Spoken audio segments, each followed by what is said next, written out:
Lawyer గారికి 4 డబ్బులు కనిపించి పని జరిపించాను. రాయుడు గారు తలుచుకుంటే జరగనే ఉంది. వారు ప్రభువులు. వారికి తెలియకుండా ఈ ఊళ్ళో ఎవరు చావడానికి లేదు, బతకడానికి లేదు. ఈ ఊరి నుంచి బయటికి పోవడానికి లేదు, పొరుగురు వాళ్ళు లోపలికి రావడానికి లేదు.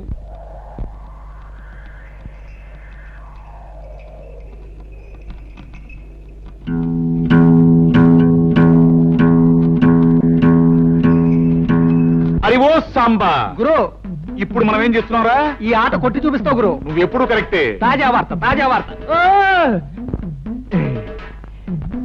రాయుడు గారి అనుమతి లేకుండా మన ఊరు పొలిమేరలు దాటి ఓ గూడు బండి మన ఊర్లోకి వచ్చేస్తుంది. అందులో ఉన్న ఆసామి ఎవడో గాని కాసేపట్లో ఇక్కడికి వచ్చేస్తాడు. తాజా వార్త, తాజా వార్త. గూడు బండైనా గూడ్సు బండైనా సరే మా నాన్న అనుమతి లేకుండా ఊళ్ళో రావడమా? సమ్మతించగా సమ్మతించను. గురు, నువ్వు సమ్మతించినా సమ్మతించినా మువ్వలతో వచ్చేస్తుంది బండి. పర్మిషన్ లేకుండా రావడమే కాకుండా పైగా మూల తప్పుడు ఒకటే. అదిగో సాంబా గురు, ఇప్పుడు మనం ఏం చేస్తున్నారా? బండి నాపి శాల్తీ లేపి ఫటఫట్లాడించి మీ నాన్న పరువు నిలబెడతావు. కరెక్ట్.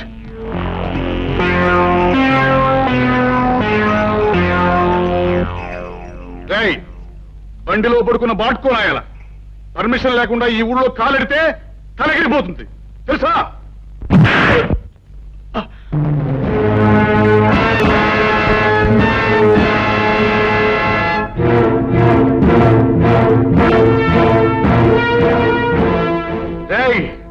ఈ రాయుడు కొడుకునే తంతావురా? పైగా గేదెలా కాలుతో తంతావా? క్లోజ్. ఈ రోజుతో నీ చాప్టర్ క్లోజ్. అయ్యో సాంబా గురు, ఇవాళ వీడిని మనం ఏం చేస్తున్నావురా? ఈ వేళ వీడి చాప్టర్ క్లోజ్ చేస్తాం గురు.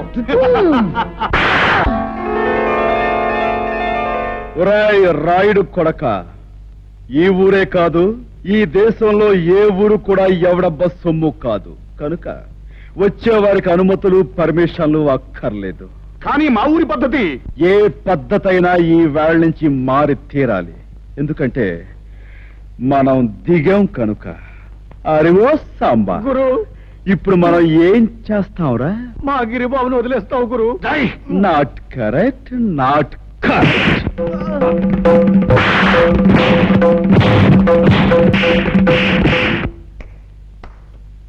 రాయ్, వాడిని తీసుకువెళ్ళి మూతి మీద మొహం మీద కాపురం పెట్టండి.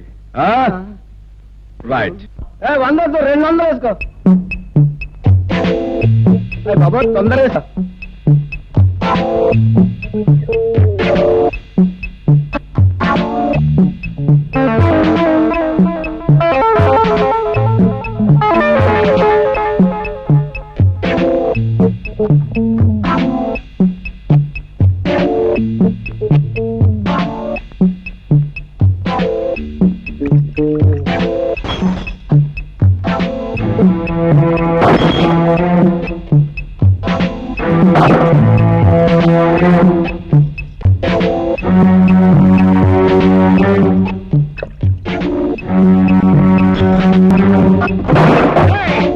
ఎవరా నువ్వు?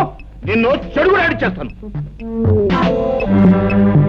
ఈ స్థలం తాలూకా యజమాని అనుమతి లేకుండా నువ్వు ఇక్కడ సారా కొట్టు పెట్టినందుకు నిన్ను ఫుట్బాల్ ఆడించేస్తాను. ఏరా, పరగడుపునే ఫుల్లుగా పుచ్చుకుని వచ్చావా? స్థలము యజమాని అంటున్నావు. ఇక్కడి నుంచి నోరు మూసుకుని వెళ్ళకపోతే అది అలా నోరు మూసుకో. చూడు, ఈ స్థలం నాది, ఈ ఇల్లు నాది కాదని ఎవరైనా అన్నాడే అనుకో, వాడి తలకై లేచిపోద్ది. నువ్వు నీ సామాన్తో అరగంటలో ఇక్కడి నుంచి ఖాళీ చెయ్యకపోతే నిలువున చీరేస్తాను. సంజయ్,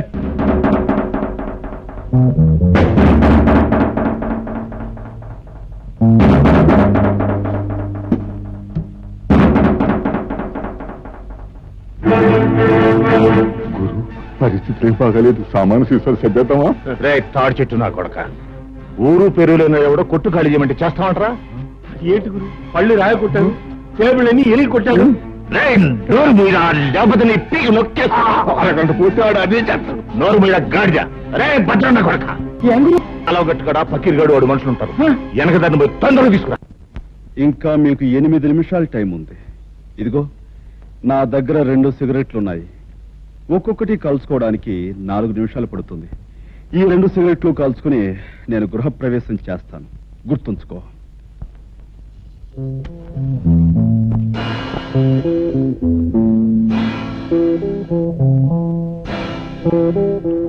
పకీర్ గారు మనుషులు ఇంకా రాలేదేనా?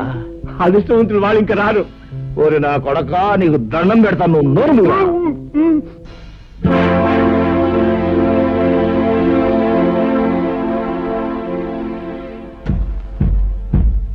రాయ్ సారా కొట్టు, రెండో సిగరెట్ కూడా వెలిగిస్తున్నాను. గురు, వెళ్ళి చుట్టా కాల్చమని చెప్పింది, టైం కలిసి వస్తుంది. మరి గట్టిగా దమ్ములాగా అంటున్నాడు గురు, నీకు దాటేద్దాం గురు. అదే మంచిదంటావా? మంచిది గురు. గురు, ఈ ప్రపంచంలో దీనికన్నా మంచి అవకాశం ఇంకా ఏమీ లేదండి. గురు, పకీర్ గారు మనుషులు ఎదుకొచ్చాడు. పకీర్, నీకోసం ఎదురు చూస్తున్నాను. ఆ రోడ్డు మీద కాళ్ళు నిగరదని కూర్చున్నాడే, వాడు నా కొట్టంత బీభత్సం చేశాడు రా. వాడు అంతా చాల్చాలి. ఎవడు ఆ పిచ్చిగాడ ఫెడేల్మని కొడితే పాడెక్కుతాడు. సరే గాని ముందు మనోడికి మంది ఇచ్చుకో. రాయ్ గంగులు, నువ్వు కౌరంపిన చిల్లర నా కొడుకులు వచ్చినట్టున్నారు, కావాలంటే ఆయుధాలు కూడా తెచ్చుకో. అమ్మ నా కొడక, పెద్ద రుస్తువులా మాట్లాడుతున్నావే. నీ కథ ఏళ్ళతో ఫినిష్. వీడి సంగతి చూడండి రా.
ఇల్లు ఖాళీ చేశారా? రేయ్, ఇంకా నేనున్నాను రా.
ఏమిట్రా, ఏమిటి పెళ్ళంలో పోయిన వాళ్ళ ఏం జరిగింది?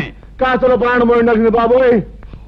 మన అబ్బాయి గారిని బాధేసిన పట్నం కూరడు నన్ను కూడా బాధేసి సాగు చేశాడు బాబోయ్. శాస్త్రం ప్రకారం రావణ రాజ్యంలోకి హనుమంతుడు ప్రవేశించి లంకిని కొట్టినట్టు నిన్ను కొట్టాడు. అంటే రాయుడు గారి రాజ్యంలోకి రాహు అడుగు పెట్టాడన్నమాట. ఏమిటే అంటే రాయుడు గారు రావణాసుడు కుంభకర్ణుడు ఈ తిరుపతులట్టు తినిపించేయగలను. అలాగే కుర్రలేదు అనుకుంటున్నారేమో. సర్లే ఒరే రాముడు, అయ్యా గౌడుకి ఎదురా మేస్తూ ఇంట్లో ఉండడమేనా, జబ్బ పుష్టమైనా చూపించడం ఉందా? ఆ గంగులు గారితో వెళ్ళి ఆ కుర్రబెద్దమని పట్లాడించేసి మట్టి గరిపించేసి ఇది రాయుడు గారి దెబ్బ అని చెప్పినారా? అలాగే అయ్యా. ఏమిటి ఆ పట్నం నుంచి వచ్చిన వాడు మా అన్నయ్యని దులిపేశాడు.